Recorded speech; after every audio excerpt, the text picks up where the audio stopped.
আলহামদুলিল্লাহ, আজ আমাদের খামারে ঘেরার কাজ শুরু করলাম। সুন্দর আর সোজা বাঁশ না পাওয়ার কারণে আমাদের ঘেরার কাজটা একটু দেরি হয়ে গেল। আসসালামু আলাইকুম। 2 দিন আগে আমরা বাঁশ কিনে কাবারি করে রেখেছিলাম, আর সেই বাঁশের কাবারি দিয়ে আজ ঘেরার কাজ শুরু করলাম। যেহেতু আমরা অলরেডি ছাগল কিনে ফেলেছি, তাই এখন আমাদের খামারে ঘেরার কাজটা খুব জরুরি হয়ে পড়েছে, কারণ এতগুলো ছাগল প্রতিদিন দড়ি দিয়ে বেঁধে রাখা খুবই ঝামেলার ব্যাপার। ঘেরার কাজটা কমপ্লিট হয়ে গেলে আমরা ছাগলগুলোকে একদম ছেড়ে রাখতে পারবো। আর ছাগল সবসময় বেঁধে রাখলে কিন্তু ছাগলের গ্রোথ বা শারীরিক বৃদ্ধি ভালো হয় না। একটা প্রফেশনাল খামার করতে হলে অবশ্যই আপনাকে বায়ো সিকিউরিটি মেনটেন করতে হবে, কারণ আপনার খামারের ছাগল যদি বাইরের কোনো ছাগলের সাথে মিশে বা ঘোরাঘুরি করে, তাহলে যে কোনো সময় আপনার খামারে ভাইরাস বা সসের রোগ অ্যাটাক করতে পারে। তাই আপনাকে অবশ্যই একটি নির্দিষ্ট বাউন্ডারির মধ্যে ছাগল ছেড়ে রাখতে হবে, এবং বাইরের কোনো ছাগল হাঁস মুরগি আপনার খামারে প্রবেশ করতে দেওয়া যাবে না। আমরা প্রতিদিন সকালবেলা ছাগলগুলো ঘর থেকে বের করি, এরপর খাওয়া দাওয়া শেষ হলে আবার ঘরে উঠিয়ে দিই। যেহেতু সব ছাগল বাইরে আলাদা করে বেঁধে রাখা ঝামেলা, তাই আপাতত আমরা এভাবে ম্যানেজ করছি। ঘেরার কাজ কমপ্লিট হয়ে গেলে আমরা সবসময় এদের ছেড়ে রাখবো।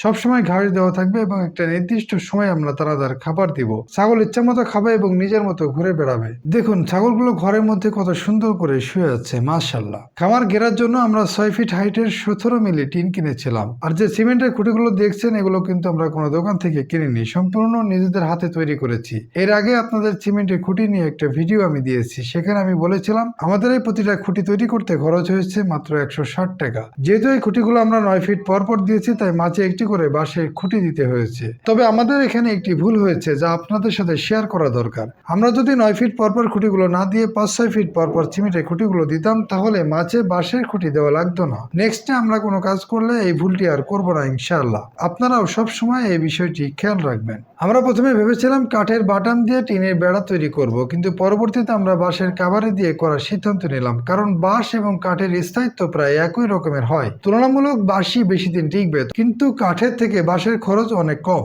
তাই আমরা বাঁশ দিয়ে বেড়া করার সিদ্ধান্ত নিয়েছি। তবে যাদের বাজেট বেশি, তারা অবশ্যই লোহার অ্যাঙ্গেল দিয়ে করবেন, তাহলে আপনাকে লং টাইম এই বেড়া নিয়ে কোনো চিন্তা করতে হবে না। আমরা লম্বালম্বি 4টা করে কাভারি দিয়েছি, এতে করে বেড়াটি শক্ত এবং টেকসই হচ্ছে।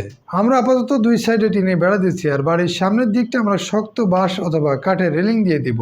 আমাদের এই জমির পাশে ওই বাগানের দিকে আমরা কিছু জমি কিনেছি, তবে এখনো রেজিস্ট্রি করা হয়নি, তাই আমরা আপাতত এই ছোট অংশটায় বেড়া দিয়ে ঘিরে নিচ্ছি। হয়তো কয়েকদিনের মধ্যে ওই জমি ঘেরার কাজও শুরু করবো ইনশাল্লাহ। তবে ওই দিকে কিভাবে ঘিরবো সেটা এখনো প্ল্যান করিনি। নেক্সটে কোনো ভিডিওতে অবশ্যই আপনাদের জানাবো ইনশাআল্লাহ। আমাদের খামারের কাজগুলো ধাপে ধাপে এগিয়ে চলছে, এবং আপনাদের সাথে প্রতিটি অভিজ্ঞতা শেয়ার করতে পেরে আমাদেরও খুব ভালো লাগছে। আমাদের এই জার্নিতে আপনাদের ভালোবাসা আমাদের অনুপ্রেরণা।